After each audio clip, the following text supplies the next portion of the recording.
ঠিকে আছে ভাবা মতে ফলটো পোৱা গৈছে ইয়াত ঠিকে আছে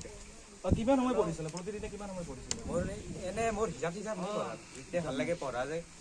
ঘুমটি লাগিল ঘুমাই দিলোঁ সেই একো নাহিল হয় খুব সহজ সৰল এজন ল'ৰা তেওঁ চতুৰ্থ স্থান লাভ কৰিছে আপোনাৰ নামটো কি আছিল নমস্কাৰ মোৰ নাম শ্ৰী ঋতুপন দাস কোনখন স্কুলত মই বঞ্চিত চৌধুৰী শংকৰদেৱ শিশু নিকেতন সৰ্থেবাৰী এতিয়া কি ক'বা প্ৰতিজন শিক্ষাৰ্থী তুমি কি আহ্বান জনাবা নাই এই ৰেগুলাৰলি পঢ়ি গেলি হ'ল ঠিকে আছে বেছি প্ৰেছাৰ ল'বা নালাগে চব ভাল হ'ব সেয়ে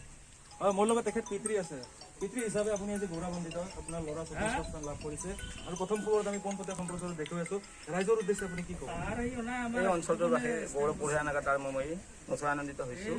আৰু অঞ্চলটোৰ মই এনে ভাবি আছিলোঁ হয়তো এটা মানে শেষবাৰৰ কাৰণে মেট্ৰিকৰ কাৰণে এইবাৰ পালে এটা ভাল হয় আৰু ৰেগুলাৰ পঢ়িছিল আৰু গোটেই অঞ্চলটোৰ মানে মোৰে অকল নহয় অঞ্চলবাসীৰ কাৰণে খুব মানে কঢ়িয়াই আনিছে